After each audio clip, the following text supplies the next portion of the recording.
Prayers of the People is going to be a little different this morning. I want to talk to you about the similarities between the Latin American country Costa Rica and Immokalee, Florida. Alice, John, and I have elected almost 5 years ago next month to adopt a family that lives in poverty, and they've become our family, a family of 5. And I used to believe that you would have to go on an airplane ride to be of service and of justice to other people, when ideally you have to sit in a car surrounded by loving people from this church. And I invite you to also experience, to go 2.5 hours across state to see the similarities. Costa Rica is one of 2 things. It is the poster child for poverty in Latin America, and on one side of the highway or the mountain you have the very socio-economical wealthy people. Our family for many years had a house made of crushed cans and plastic bags, scrap metal. Today they're a little different. They have a roof now. The sewer still runs in front of their home. They don't have many things that we have here: electricity, warm water. When I looked up the word of, it's actually pronounced Itzkazoo, which is indigenous for place of rest. And when I looked up the meaning of Immokalee, Florida, it is a Seminole word for meaning my home. And who, after a long day's work, doesn't want to go home and have a place of rest? Yes. And have things that we take for granted. The people of Immokalee during the winter months provide most of the produce to the USA.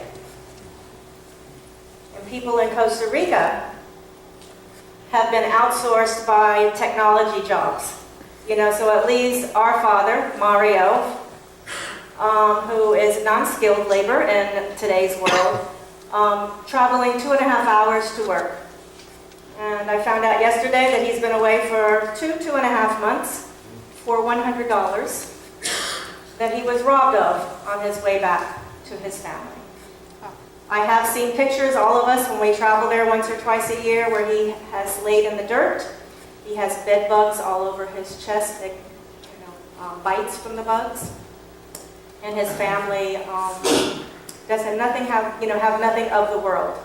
Same thing with the people of Immokalee. But they do share one thing in common.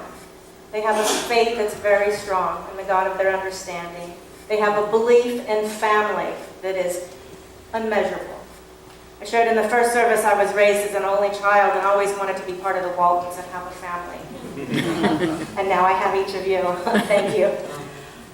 But I don't have to board a Spirit Airlines. Neither does John, neither does Alice, and neither do each of you. But I invite you to join this team, continue all the different missions that this church has, and taking a 2.5-hour ride across the state to see working conditions. We tried to lift a bucket of 32 pounds. I have to tell you, I was hard-pressed to get it to here. And then they wanted the Immokalee workers to fill it 6 more pounds for no pay. And you must do that with no hat, no medical, no dental health, no gloves, no kerchief, barely water.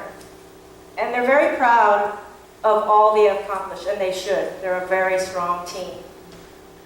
And what I figured, the lesson for me that I learned in comparing the two places, here at home, where we do have a responsibility, as well as the responsibility in other countries, is that everybody deserves a home. And when poor people are told constantly that no matter the paperwork filled out or how hard that they work, that they're not worthy of having a home, a place of rest, it breaks my heart. And I'm sure it breaks each of ours.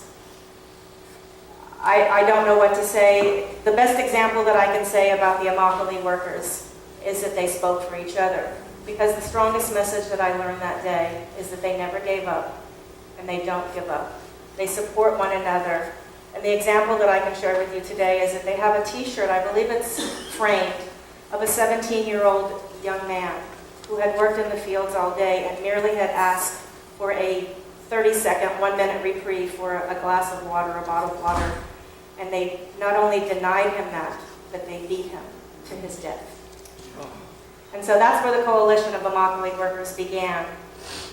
They went to the crew chief, which is the next in charge, And they rally together, holding hands and hearts, and they say, where you beat one of us, you beat all of us.